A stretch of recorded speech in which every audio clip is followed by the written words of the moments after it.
Hey everybody, it's me, Josh, and for this week's SYSK Selects, I've chosen our episode on Operation Mincemeat from February 2016. It's a really great example of English drollness pulling through for the rest of the world. And it's featuring Ian Fleming, or Ian Fleming, depending on your preference, and Roald Dahl. It's just a bonkers history episode all around, so I hope you enjoy it.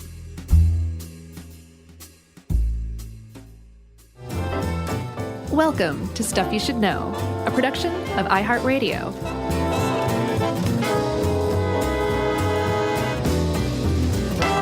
Hey, and welcome to the podcast. I'm Josh Clark. There's Charles W. Chuck Bryant. There's Jerry Rowland. This is Stuff You Should Know. Chuck. Yo. I'm 39 years old, and I still can't say my own name correctly because of my stupid thick tongue. Ooh, you're going to be 40. Yeah, soon. Crazy. Yeah. You used to make fun of me, and now you're old. Well, you're still older than me. I know. Nothing I can do about that. It's cool, though. Yeah. You're aging very well. Yeah. No, you're aging really well. But you mean the teeth falling out, the weight gain, and the gray beard? I still say you're aging very well. I appreciate it. Yeah, Let's see your hair. Take off your hat. I still got good hair. Boom. Look at that. I got hat head now. Beautiful. Okay. Yeah, people think I'm bald. Some people do. Oh, really? Like, you're always wearing that hat. Why? I was like, I don't know. Suspicious people? Yeah. Like the drummer for the Chili Peppers. Anthony Kiedis? Flea? Nope. The guy from Jane's Addiction? Nope. I don't know then. Not John Frusciante. Chad Smith, the guy that looks like Will Ferrell. I thought that was Will Ferrell. He's always got that hat on backwards, and he's bald? Oh yeah, totally. Brett Michaels bald? Remember, he always wears a do-rag because he's super bald. So I get why people are suspicious. If you're a public figure that has a patented hat piece, then it's probably because you're bald. But not in my case. What a weird way to start the show. Especially this show, Operation Mincemeat. Yep. Which is a ghoulish, gallows humor, awesomely World War II British name for this operation. Yeah, this will live alongside our Nazi spies invading Florida podcast. And the History Girls covered this very topic as well. Yeah, man, there's nothing I love more than little-known history. This is it, but this is great little-known history. Yeah, and this shouldn't be middle-known because it was, after the Trojan War, maybe the largest and most successful military deception plan in history. Well, there was also, have you seen that documentary Ghost Army?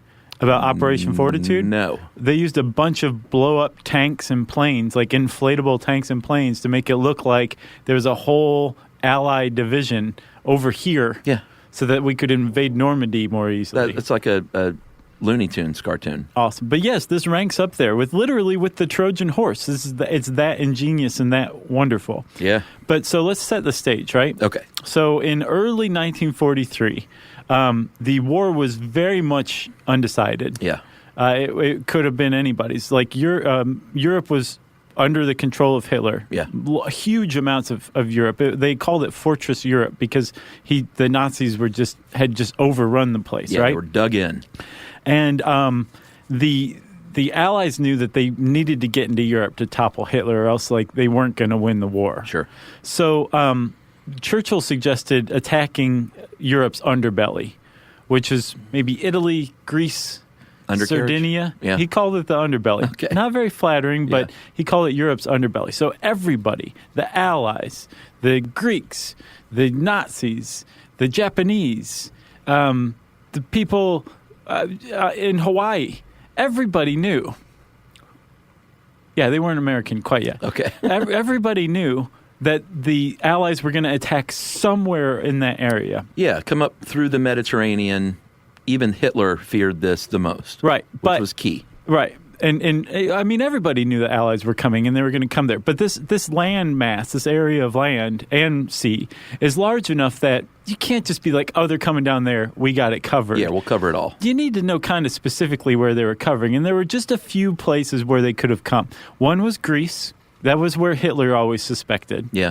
One was Sardinia, right? Yeah. And then another was Sicily. Yeah. And in 1943, I think January, the Allied powers met in French Morocco and held a conference, the Casablanca conference. Very sexy name. Yeah, it really was. And they said, okay, we're going to invade Sicily this July. We're going to call it Operation Husky. Now we have to do everything we can to not let the Nazis know that that's where we're going. Yeah. And that actually hatched eventually what's called Operation Mincemeat. Yeah, you know what?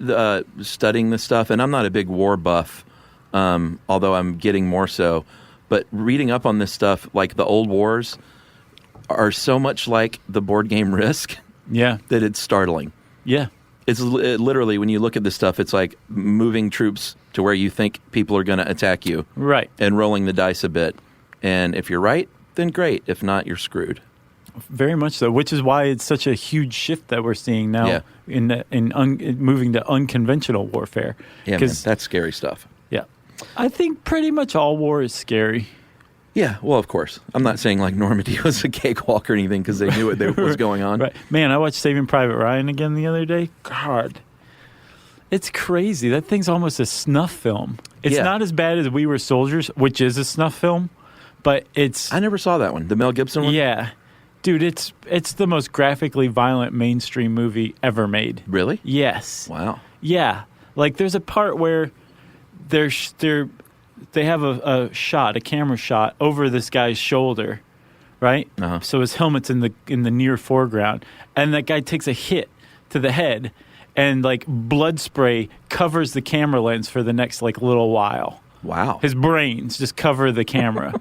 Man. It's disgusting. Did you like Saving Private Ryan again, though? Yeah, it's a great movie, but it is like really like violent. That's another thing about getting older is that stuff affects you more and more. The more you come to terms with your own mortality, the more valuable life becomes, the more valuable even a character in a movie's life becomes. You know what I mean? That stuff gets to you. Agreed. It's called growing up, my friend. And becoming human. Isn't it gross? Yeah. All right, so on September 29th, 1939, there was a director of British naval intelligence named Admiral John Godfrey, and he distributed something called the Trout Memo. And it was written by his assistant, Lieutenant Commander Ian Fleming. Familiar name? Yeah, creator of James Bond. That's right. The guy. Yep. And I think most people know that he served at this point. Yeah. But if you didn't, that's a nice little factoid for you. So he wrote the Trout Memo, and they called it the Trout Memo because they pointed out in the intro that the trout fisherman fishes very patiently, but he changes venue frequently. Yeah. And he changes his bait very frequently, too. And so they're charged with deception. They wanted to come up with all these different ideas, all this different bait and venue changes that they could come up with. Yeah, and this was a time, too, we should point out that spying is always vital, but man, in World War II, it was going on all over the place in a huge, huge part of the war. Right. So we need to do one on the Enigma machine, by the way, at some point. We do, because that's one of the unsung heroes in this operation. Yeah, absolutely. All right, so with the Trout Memo, Ian Fleming wrote, co-authored 51 different operations suggestions, and number 28 was one called A Suggestion, parentheses, not a very nice one. The following suggestion is used in a book by Basil Thompson. I'm so pleased that you said Basil. Instead of Basil? Yeah. In fact, that was a 1937 novel, The Milliner's Hat Mystery. And he was actually a World War I spy. Oh, really? Yeah. It's all coming together. So he was a spy writer that Ian Fleming, the creator of James Bond, dug. Crazy. So that's where this originates. So I'm getting excited. Oh, that's all right. The following suggestion is used in a book by Basil Thompson, a corpse dressed as an airman with dispatches in his pockets could be dropped on the coast, supposedly from a parachute that had failed. I understand there is no difficulty in obtaining corpses at the Naval Hospital, but, of course, it would have to be a fresh one. So the idea is, let's get a dead person, let's dress him up like a soldier, give him some sensitive documents that leak this invasion. Fraudulent, mm-hmm. Yeah, very important, that leak the invasion of Greece, which is not really happening. Yeah. And they're going to mount up troops there, and we'll actually go in Sicily. They're going to find this body. They're going to think they've stumbled upon this great happy accident, and we're going to fool them. So yeah, that was the whole idea. That was the general basis of it. And Churchill loved the idea because apparently he liked what he called corkscrew thinkers. Right. Because he knew Hitler thought in a straight line. Yes. And by corkscrew thinkers, I think that would be our equivalent of outside the box. Exactly. Yeah. Yeah. So Churchill was like, this is great. I love Churchill. Let's drink some scotch and do it. Yeah. Let's look like a bulldog while we do, too. Yeah. So that idea was roughly outlined by Ian Fleming, and then the Churchill's corkscrew thinkers, the XX committee, led by Ewan Montague and Chumley. Yeah, which is his name is not spelled Chumley. No. How's it spelled? Are you ready for this? Yeah. Charles Cholmondeley, pronounced Chumley. Yeah, and apparently when he met people, he would say, Lieutenant Charles Chumley, Cholmondeley. He would spell it out. Would he really? Yeah. Are you making fun of me, or is that for real? No. He was a very quirky guy, and that's how he described himself as toothpaste as if it had been squeezed from the tube.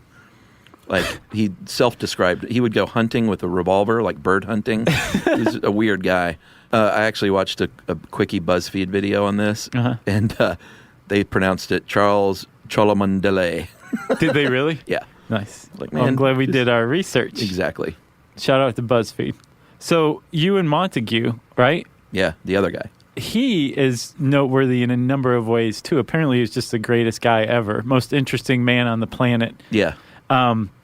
And he actually wrote the first book on Operation Mincemeat, because he was one of the people who came up with this and implemented it. The man who was never there? The man who never was. Got right. So, which became a movie, too. Yeah, of the same name. Yeah. Starring Montgomery Clift, I believe. No. Starring Cliff Clavin. Webb. Cliff Clavin. Cliff Webb. But not Montgomery Clift. No. Those two are virtually interchangeable, though. Sure. So, Ewan Montague was already notable because at school, he and his brother had created the rules for ping pong. No way. Yeah. I did not know that. Among other things. And his brother, equally interesting, equally rambunctious, went on to become a spy for the Soviets. Oh, wow. Yes. So he turned? Yes. Against England? Yes. Wow. Against everybody except for the Soviets. Well, Montague was formerly a barrister, an attorney, and this is why he actually did not go serve on a ship. And the other guy, Chumley, never flew a plane. One was Air Force, one was Navy. And apparently Montague was, as an attorney, was very good at just seeing all the angles. So they said, you, sir, are perfect for this job. Nice. S-Y-Y-S-K-S-K-K.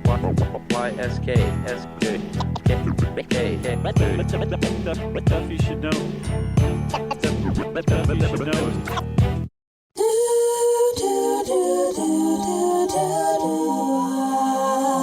Stuff you should know. All right, Chuck. Yes. So we have the rough outline that Ian Fleming came up with. The XX committee, led by Ewan Montague and Charles Chumley. Yeah, part of MI5, I believe. Okay. Yeah.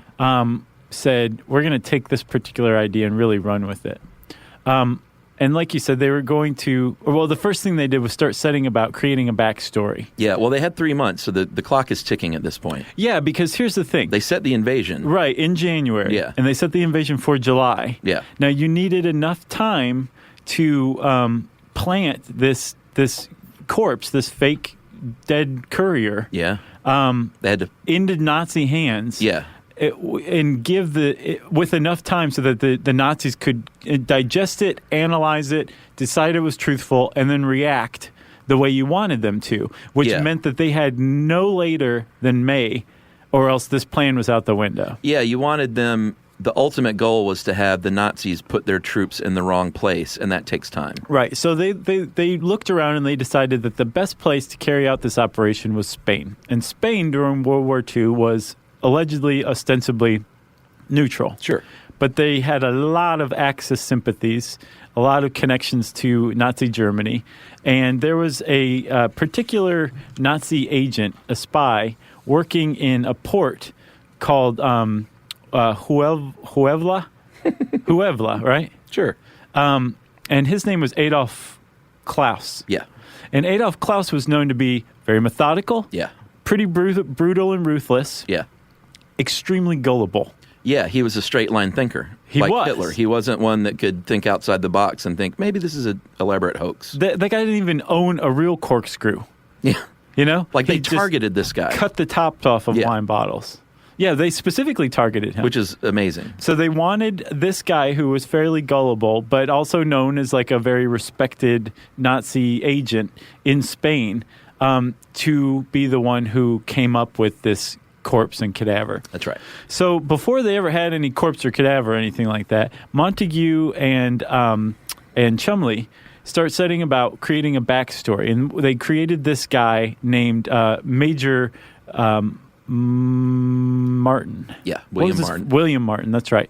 And they created Major William Martin, and they created this whole persona. And this wasn't the first time they'd done it. They had chops with this kind of stuff. Yeah. So they had created a fake spy network that made Nazi Germany think that they had a whole double agent network in the UK, and all of them were fictitious, not real people, that Ewan Montague and Charles Chumley had created these fake personas. Amazing. And it fed the Nazis misinformation through these people that didn't really exist. So they took that understanding and that thinking of what it takes to create a fake persona, and they set about creating one for Major William Martin. Yeah, and there's a great BBC documentary on this, and they interview a lot of the players, including a lot of the women who worked at MI5 in the office, and they were all just so delighted that they all described this as like the most exciting adventure they'd ever had. I'm sure. It was like something out of a spy novel, and they were living it. Right. And so they all had great fun creating these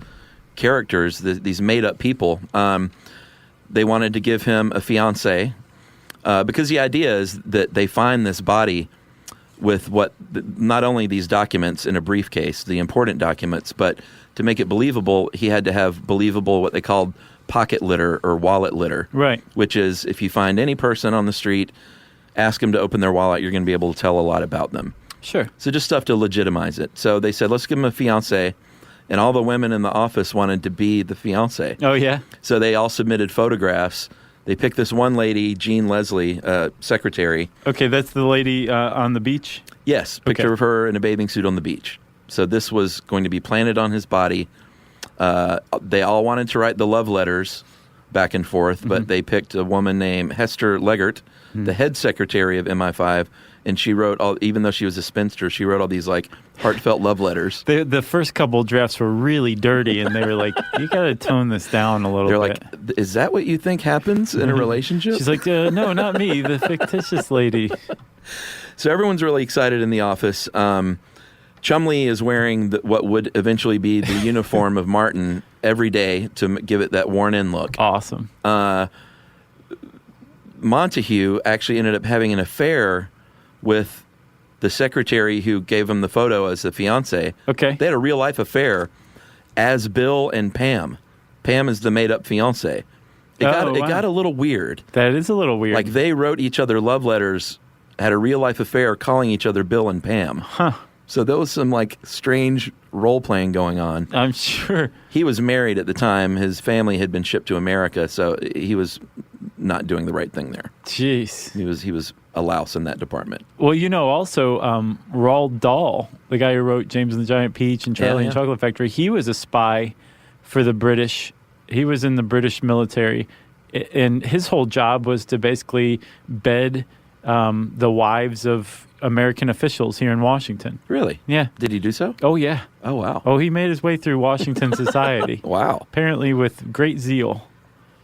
All right, so they're cooking up this backstory. They get other great things for the wallet litter, like theater ticket stubs and an overdraft letter from his bank, and just these things that make it seem like super realistic. Right. And what else? I think they gave him a St. Christopher medal, maybe? They wanted to strongly imply that he was Roman Catholic, and that'll come up it'll become very important in a minute, right? Yes, very much. So they've got this backstory, and apparently, like this, they were working feverishly on this stuff having the weirdo affair, wearing the uniform, all that stuff, before they'd even gotten final approval, just because they didn't want to stop work and then have to pick it up feverishly. They wanted this to keep going. So they finally got final approval from Admiral Godfrey to carry out this thing for real. And when they got final approval, they said, okay, we need a body. Yeah. And they figured, no problem. They were looking at first, they needed somebody who had relatives that didn't care what happened to the body after death and could keep their mouths shut. Yeah. They needed a body that was of military age. Sure. Didn't have any signs of visible trauma. Right. So they or couldn't have disease. been run over by a bus. Right. Or died of scurvy. Sure. And that preferably they would have died of pneumonia. And the reason that they wanted him to die of pneumonia is because they were going to make it look like this guy had been in a plane crash, but had survived the plane crash, but had drowned at sea. Right. And if he had pneumonia, then his fluids would be filled with lungs, so that when the Spanish conducted an autopsy lungs on him, would be filled with fluid. Yes, exactly. So that when the Spanish conducted their autopsy, they'd be like, "This is the most amazing thing I've ever seen. I've never seen fluid filled with lungs." Yeah. But that's how much fluid there is. Yep. The problem is they didn't get their hands on a guy with pneumonia. And they didn't even know exactly where to get a person at first. It wasn't until they turned the guy who ran the morgue at St. Pancras Hospital, which is the worst hospital name of all time.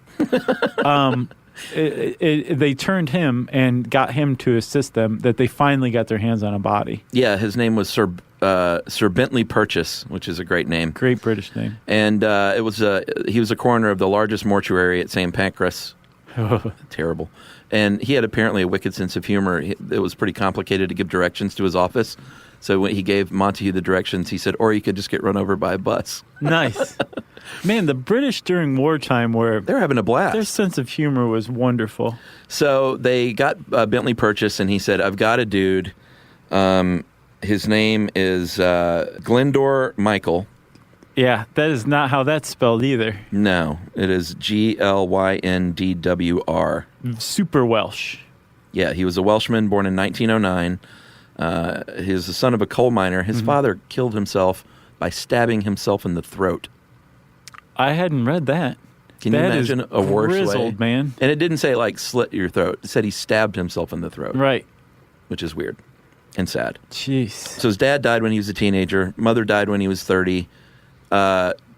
Alcoholic, had a rough go because of the depression, and was basically killed himself by ingesting rat poison. So that is not necessarily resolved. Whether it was suicide? Yeah. So the Bentley Purchase wrote down that he killed himself. Yeah, it was ruled a suicide. Okay, but the way that he ate the rat poison, it was on a crust of bread. So he was hungry? They wondered. Ugh. So he may have been so destitute that he ate a crust of bread that he found in an abandoned warehouse, and it was smeared with rat poison, and that's what he died of. Wow. But they found him in this cold January night in 1943 in this abandoned warehouse in London, and he had just eaten some rat poison, but he survived for 2 more days. Yeah. And so Bentley Purchase got his hands on him and said, I think I found your guy, dudes. Yeah, and they did. There were some issues, one of which is they needed a photo of the guy for an ID. He didn't have any photos. Oh, God. And every time they took a picture of the dead guy's face, they were like, he looks like a dead guy. Yeah, really. So they scoured. I could see your fingers holding his eyes open. So they scoured London looking for a lookalike and eventually found a guy, a fellow intelligence officer who looked just like him. Awesome. So they used his face. Awesome. For the ID. It's all coming together. Yes, it is. I'm sure they were like, wow, Providence is really smiling on this. Yeah, and if you're feeling bad for Glendower, just hang tight. Yeah, I still think you can feel bad for Glendower. Well, sure. Talk about a rough life, man. Yeah. Jeez. Do you remember that one Saturday Night Live where Robert Duvall was like super special guest? He wasn't even hosting or mentioned. No. He just showed up on this game show called Who's More Grizzled? No way. And he talks about, like, it was him and Garth Brooks. Boy, how did I miss that? And he talks about how one cold winter his wife died and he had to keep her out in the barn until the ground thawed so we could bury her out back. What? Yeah, it was just weird like that. It wasn't even really funny. It was more just like, wow, that really is hard. But the whole game show was Who's More Grizzled. Yeah, sure. And he won. Of course. Because it's Robert Duvall. Yeah. He's more grizzled than Garth Brooks or Chris Yeah, Gaines. even yeah. Yeah. Poor Garth Brooks. Not poor Garth Brooks. What are you talking about? I'm talking about the Chris Gaines thing. Yeah, he chose to do it. He's a wealthy man. Yeah, I Don't feel too bad for him. I think that was evidence that he was surrounded by yes men at the time. Yeah, maybe. That was a weird thing, though. Yeah. You know? He faked a soul patch. Oh, that wasn't even real? No, I mean, even if it was real, it was part of his character. It's like... sure. I thought you meant it was Sharpie. Maybe. Okay. The hair was definitely colored with Sharpie. All right, so where are we here? We've got a body. We finally got the photograph of him. Yeah, that's amazing. I didn't know that part. Yeah. And there's another thing. We found this awesome a military analysis of it. Yeah, that was kind of cool. Somebody wrote a military analysis of this. I don't remember who, so I can't give them a shout out, but we'll put it on our podcast page. But they point out that one of the reasons this was so successful, this operation, was, one, these guys at XX Committee just had free run to break the law, bend morality, do all sorts of stuff. They just were able to go do their thing. But the other thing was that they really kept a lid on this stuff, and it was all disseminated on a need-to-know basis. So when they had this guy, they got Glendower, kept him on ice for 3 months as they finished his backstory. They're running up against like go time, and then I think in February or March or April maybe, I'm not sure of the date. Do you know? That what happened? When they finally carried out Operation Mincemeat. Let's just say spring, because I know that they kept him on ice for a few months. Yeah, and they're up to the point where the decomp is about to give away that this guy didn't just recently die. Yeah, and that was a big fear that the Spanish coroners would be able to tell too. Okay. Which will come up in a minute. Okay. And they're also getting to the point where they're reaching the end of the amount of time that they need to give the Nazis to absorb this misinformation. Sure. So they finally... They get the guy's persona in place, they have the body, and now it's time to actually carry out the operation. And like I was saying, they kept a lid on all this, so it was a need-to-know basis. So they got their hands on a sub-commander who could keep his mouth shut, and they gave him a metal cylinder with the corpse of Glendower Michael, now Major William Martin. Yeah, when you say sub-commander, you mean submarine. Yes. Not a commander below regular the other commander. Yeah. The submarine commander. Yeah. They gave him the cylinder and they said, we're going to tell you what's in here. Do not tell anybody else. So apparently the people staffing this sub thought this was some sort of weather buoy. Yeah, it was marked optical instruments. But you're right. He was the only one on board, supposedly, that knew there was a body inside. Yep. And they put a life jacket on him, stuffed him in the cylinder, put him on the sub, and took him over to Spain on a submarine. Well, let's back up for 1 second, too. Okay. Because we forgot to cover the main letter in the briefcase. Yeah. Really important. This was the all of Operation Mincemeat. It did not hinge on theater ticket stubs or bank overdraft letters. That's merely pocket litter. It hinged on a letter hinting strongly that the invasion was going to come up through Greece, Sardinia. Right, and that was the other thing, too. It wasn't like official document, invasion is going to come through Greece. Yes. It was a letter from one general or admiral to another high-ranking guy. I think General Nye, they composed a bunch of different letters themselves, and finally they said, why don't you write it in your own words, in your own language? In your own handwriting, everything. Yeah. So it really was written by this high-ranking U.S. military official, or British military official, who wrote this fake letter. And he made a joke about sardines. A terrible joke. Which was the little hint that was just clever enough to work. Right, and so in it, it basically says, we're coming up, we're going to strike through Greece. That's where the invasion of Europe's going to be. Yeah. But we're also going to tell everybody that Sicily is the cover. Right? Right. And this was a stroke of genius. Oh, yeah. Because in this false letter, not only does it show that they're coming through Greece, which they weren't, but it says that Sicily's the cover, which would make the Nazis think that if anyone ever did actually leak the real invasion plan of Sicily, the Nazis would think that was misinformation. Dude, it was so ingenious. That's crazy ingenious. And I think about here now, Chuck, we get to the point where we should talk about the Enigma machine and the role it played, right? Yeah, well, basically, we all know that the Enigma machine was the code-breaking machine invented in the UK to decipher... well, the Enigma machine wrote the code, I think.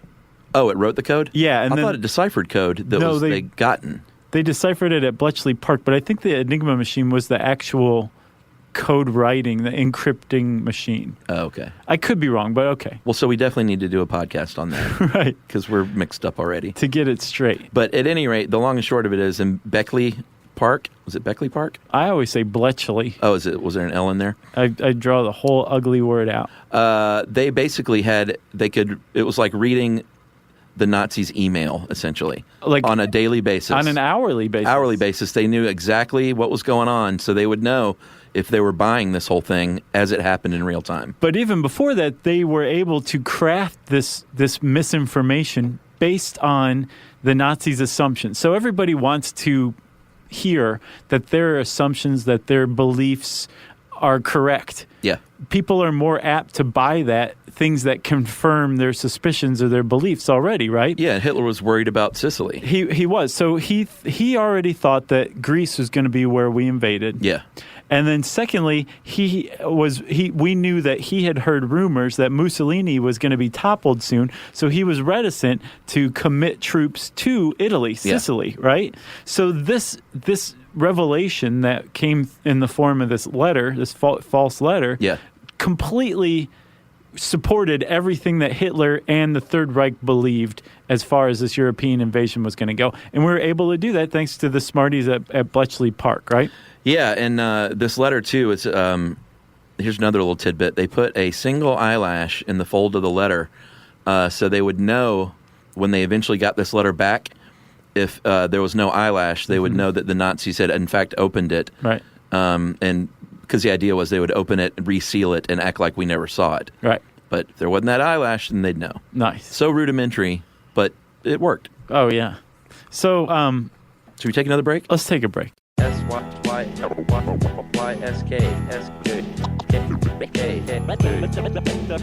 you should know.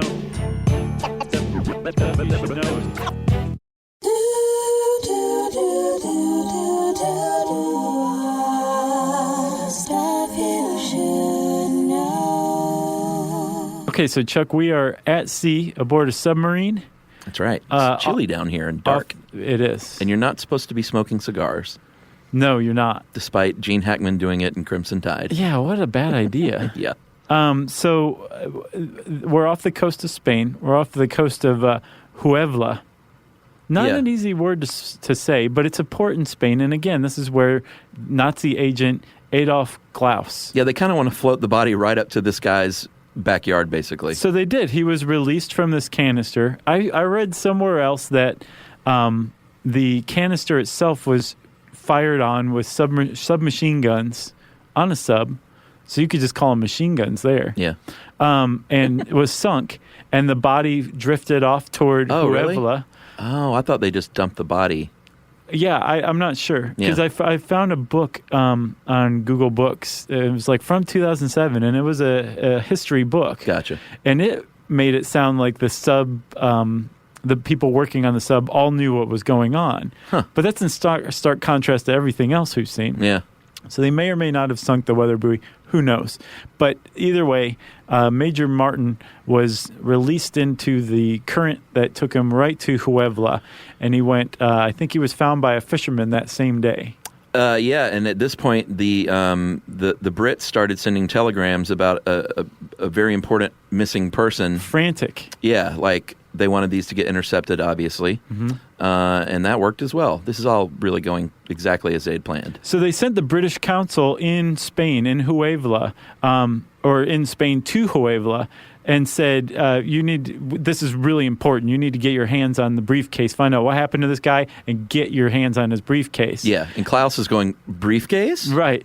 His monocle popped out. And the British consul in Spain didn't even know what was going on. Yeah. They thought they were they saw everything from the same aspect of reality that the Nazis saw. Need to know basis. Exactly. So the British consul are trying to get this briefcase kind of frantically, and the Spaniards were like, you know what? We are just going to keep this on lockdown for now as we investigate the whole thing, but we got it covered. Remember, we're neutral, so your briefcase is safe. And the British consulate said, well, okay, one thing. This is very important.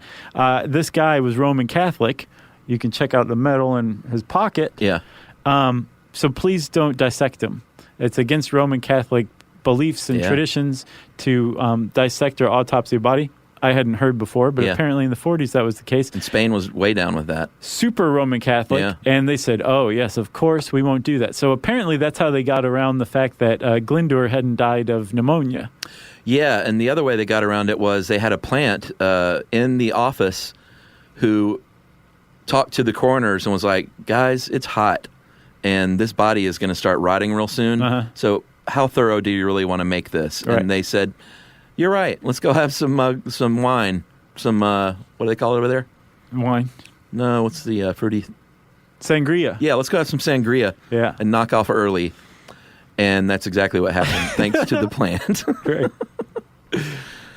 So this is going on. There was a small wrinkle at this point. The briefcase went to Madrid. Spain wasn't going to hand it over to anyone. But the Brits were trying to get it in the hands of the Nazis, and they were actually having trouble getting it into the hands of the Nazis until a guy named Carlo Kulenthal, he was Hitler's most trusted guy in Spain. He got wind of it and kind of took over for Klaus. Was like, I'm going to get this briefcase. And he did. 9 days later, after the body washed ashore, the letter ended up in the hands of the German. The German, worked its way up the chain. Yeah, to Hitler himself. Yeah, it went to Goebbels first, and Goebbels, even in his diary, they found later, had suspicions about it. Oh, yeah? Because he was a corkscrew thinker. And he was like, wait a minute. This is pretty convenient. Yeah, this is really fishy here. But apparently he never said anything to Hitler. He got distracted. He wrote about it in his diary, by but his kittens. The documentary said that his thinking was, well, if Hitler believes it, then that's good enough for me. That seems like a bad idea. Yeah. And homeboy, Carlo Kulenthal, there was always a lot of speculation on why he just ran with it and didn't ask more questions, because that was his job. Yeah. And it turns out his grandmother was Jewish, and he was very paranoid about this being found out. So he thought, this is it. I've come upon the greatest find of the war, and it's all mine. So no one will ask any questions about me after this. Wow, that worked out really, really well. Yeah, very convenient. And thanks to the Enigma machine, they knew, the Brits knew pretty quickly that this was working. And I guess Montague and Chumley sent Admiral Godfrey a transmission that said, Operation Mincemeat swallowed rod, line, and sinker. Yeah, that when the it's so cool seeing these old apparently you're not supposed to say elderly anymore. By the way, we got an email. I knew that. Or seniors. You're supposed to call them older adults. Seniors, I didn't know that was a thing. Yeah, older adults. So they're interviewing these older adults, these British ladies that are in their 80s now, and they were just all so still excited. They said because with the Enigma machine, they were basically reading their emails. Right. And they were like, they knew they were buying it. They're buying it. Yeah. And everyone was just like flipped when that came through the office. It was just like party time, basically. So the Operation Mincemeat really, really worked really well. So much so that apparently Hitler moved a Panzer division, which totals about 90,000 troops. Yeah. From Sicily to Greece. Yeah. And all the artillery and armaments and everything, not just soldiers. So long, obviously. Sicily, we're going to Greece. Yeah. And then up came the Allies through Sicily.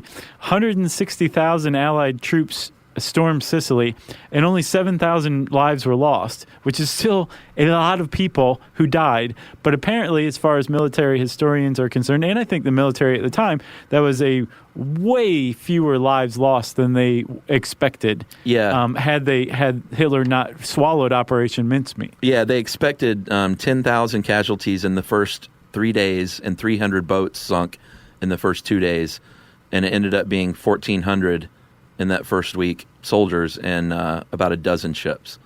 in that first week. So that's not bad. Yeah, and not only that, but it had another effect. Big one.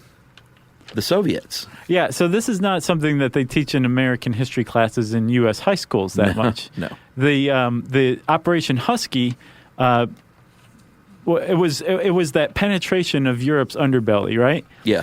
And suddenly Hitler said, I'm about to storm Russia, but I really need these troops down here in Europe because I got big problems. Yeah. And that allowed basically Russia to topple the Nazi regime. And Mussolini get toppled by the Brits. Yeah. It completely changed the face of the war. Yeah. This one idea cooked up by Ian Fleming in part. Isn't that crazy? It's pretty awesome. You got other stuff? There's a book called Operation Mincemeat by a guy named Brett McIntyre. All right. That came out in 2010. That's a very good, well-cited book that we inadvertently cited here or there. And then there's The Man Who Never Was, which was written by Ewan Montague, which is not just about Operation Mincemeat, but also about basically how to carry out deception plans. All right. Remember earlier when I said don't feel too bad for Glendower Michael? Yes. Even you said, well, the dude died possibly of suicide because he was penniless and going nowhere. Yeah. So Or feel bad hungry. about that. But 50 years after he was buried in 1997, the British government added, they basically buried him with military honors. The Spanish did. Oh, he was buried in Spain. Yeah. But the British, it came from the Brits, I think, to do so. His headstone came from the Brits, but the Spanish buried him with like the 21-gun salute and everything. Yeah, it says Glendower Michael served as Major William Martin, R.M., Royal Marine. Pretty cool. Yeah. So this alcoholic drifter Who never served in the military. never served in the military. Was buried with full military honors. Yeah, and completely changed the face of the war thanks to being a body Yeah. that fit the bill. And if you like ghoulish photos, there's a very famous photo of him being propped up in his life jacket and uniform as they were basically loading him into the cylinder that you can see by searching, I'm sure, Major Charles Martin. That's right. Charles Martin. No, William Martin. William Martin. Something like that. I still want to know what's going on with that weird role-playing there with Dude, that's odd. Bill and Pam. Yeah. Yeah, because they interviewed the lady and she was just like, oh, it was all very exciting. Yeah. Nice. That's a great British lady accent. Older person. Yeah. Yeah, older adult. Older adult. Yeah. Yeah. Oldie. If you want to if you want to know more about Operation Mincemeat, just type that word into your favorite search engine. Or go check out the Stuff You Missed in History Class episode. As I said, Stuff You Missed in History Class, it's time for listener mail. I'm going to call this bread crust. We had that discussion about the crust and the in pieces. Oh, I remember. So this is from a dad. Dear Chuck and Josh, your discussion of the in slice of bread in the body language episode brought a ridiculous grin to my face as I walked around my neighborhood. Don't worry, though. My neighbors have thought me to be eccentric for years now. Look at that guy. He's smiling. What a weirdo. He must be a pinko. When our daughters were still tiny, my wife and I realized we were doomed to 18-ish years of eating bread crust pieces ourselves if we didn't figure something out and quickly. Our solution? We started calling those pieces the lucky piece. And boy, did we rook our innocent, trusting toddlers. Turns out your supposition is correct, Chuck, at least for children under 11 years old. Even if they're honor students, as mine were, they will fight you for the right to eat that savory, oh-so-desirable piece of luck. Nice idea. Younger adults. Rock on, guys, and please keep my goofy grins coming. That is from Ted, C-O-I-N-E, with a little, what do you call that? Coine. Is that a accent aigu? No, I don't know. I didn't take French. Legume. What do you call that, a legume? Accent legume? Yeah. So thanks, Ted. I'll just call you Coin. Yeah. Thanks, Ted.